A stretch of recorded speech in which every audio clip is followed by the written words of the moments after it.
suportahan ng mga charity vloggers, Kalingap Reactors na katuwang sa programa ni Kuya Val Santos Matubang. I-subscribe ang kanilang mga YouTube channel. Please subscribe. Ito Money Vlog.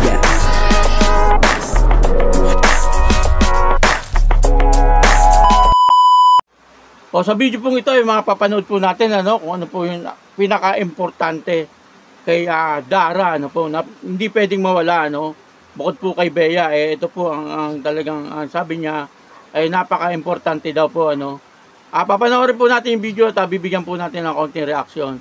Pero bago po yan, ako muna po bumabati sa inyong lahat ng magandang umaga, magandang tanghali at magandang gabi sa inyong lahat, mga kapatid. Saan man kayo ng panig ng mundo naroon ngayon ay mag-iingat kayo palagi at pagpalain kayo ng ating Panginoon. Maraming salamat din po sa patuloy na tumatangkilik sa aking YouTube channel at nanonood sa aking video reaction.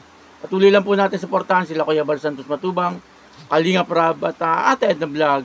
Kung nanonood po tayo ng kanilang mga video ay huwag po natin skip yung ads upang sa ganun ay patuloy po tayo makatulong doon po sa kanilang adhikain sa pagtulong sa ating kapwa na naghihikaw sa buhay. Ito po yung video, at ang kabuuan po ng video ito ay mapapanood po natin sa YouTube channel ni Kalingap Rab. So ito mga Kalingap, may nagpapabigay. Ingit pala dito. May nagpapabigay po mula sa Rabjack Fashion Jewelry. Nag-order po siya sa atin. Ito from Singapore. Yan, Dara. Halos lahat na nabigyan na natin. Sila Rachel, Erica, Joy, at saka ikaw Dara ang hindi na lang nabibigyan. Ayun. Ayan, from Singapore. O Dara. Thank you po. Di ba, mahilig ka? Meron kong kwintas, oh. Mahilig ka sa ganyan? O, pakita natin. Oh. Ayan. Salamat po. Tapos ito naman, from Elsa Moralia. Oh, di ba? Ganda yan, oh. Pwede mo gamitin yan bukas. Maraming salamat po. Wala ka pa palang damit, no? Wala po. Pahiramin ka na lang natin. Kung meron dun. Baka si Jack meron. Pahiramin ka na lang. Kung sino man nang meron. Ito pa. Tig-isa ata kayo. Tig-isa kayo ni Pares nung isa, no? Opo. O, sa'yo yan. Happy birthday, Bea. Ayan. Bigyan natin to at ang alam ko may nagpapadala pa sa kanila eh.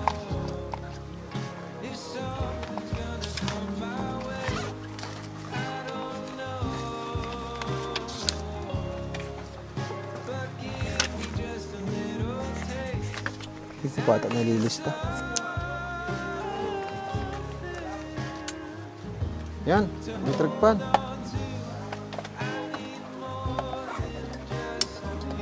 So, ayan mga Kalingap, bigyan natin sila Dara at si Bea ng budget nila. Parang may tindahan na kayo dyan, Ayan. Anong ginagawa mo, Dara, sa mga pera may sobra pa naman? May mga naiipon ka? Yan, dapat mag-ipon ka palagi, Para, hindi ka naman siguro magastos. Hindi po. Hindi naman. Binili nyo lang talaga yung kailangan nyo? Opo, yung sa unan po tapos sa kumot. Nagbili ka ng unan at kumot? Sa grocery din po. Okay. And ngayon, buti may bigas ka pa. Binili din po yan. Nagbili ka rin? Ang galing naman ni Dara. Buti may ka palagi, may stock ka ng bigas dito.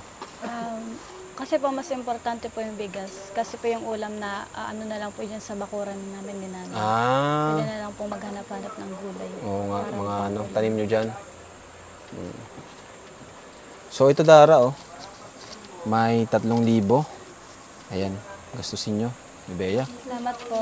Napakagaling naman po ni Dara, talagang ang iniisip po niya ay yung pang-araw-araw nilang kabuhayan. Ibig sabihin, yung pang-araw-araw nilang kailangan ay pinamili na po niya, Pinamili na po niya at hindi na po siya naghihintay kay Kalingap Rab, At ito nga po, napansin ni Kalingap Rab na marami pa pong bigas itong si Dara, Ang sabi po ni Dara ay yung bigas daw po napaka-importante, Kasi yung mga ulam-ulam makakuha na lang daw po sa paligid yung mga katulad po ng mga gulay, pwede po yun makuha sa paligid, Kaya ang bigas ang pinaka-importante po sa pang-araw-araw na pamumuhay nila Dara.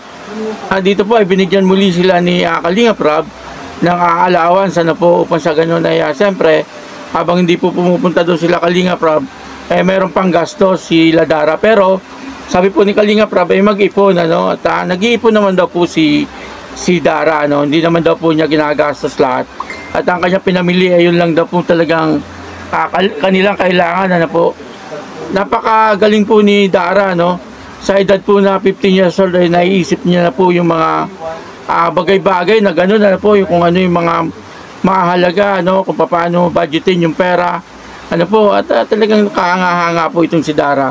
Kasi dito po sa amin yung 15 years old parang ano pa lang yun parang papunta pa lang sa pagkadalaga, ang iba po naglalaro pa pero po itong si Dara ay talagang nagkaroon na po ng obligasyon sa buhay. Isa po rito yung pag-aalaga niya doon sa kanyang kapatid na talagang kumbaga talagang wala po siyang magagawa. Wala po siyang magagawa doon na kailangan po talaga alagaan niya yung kanyang kapatid. Ang sabi niya nga po paano po niya nakakaya yung lahat ng iyon nangyayari sa kanilang buhay po. Pero kinakaya na lang niya dahil po wala naman pong ibang makakatulong sa kanila kundi siyempre siya rin lang po. At may mga tumutulong din po dito kay Dara, yung kanyang kapatid at yung kanyang ama pagdating po sa financial. Kaya lang siyempre hindi naman po din ganong kalakihan yung kita ng kanyang kanyang kapatid at kanyang ama, kaya parang kulang pa rin po. Buti na lang dumating po ang Kalingap ito sila Kalingap Rob at natulungan po sila sa ngayon medyo okay na po ang buhay nila Dara po. At ang susunod po dyan pagagawa na ng bahay itong sila Dara po. Nakakatuwa palakpakan po natin ang Kalingap po dahil sa kanilang patuloy na pagtulong sa katulad po nila Dara at patuloy po natin suportahan siyempre si Kalingap Rob, Kuya Bal Santos Matubang, Ate Edna Vlog. Ganyan din po yung mga supporters at sponsor. Maraming salamat po sa inyong lahat. Ako po si Tito Manny Vlog na nagsasabing God bless you all. Diyos mabalos.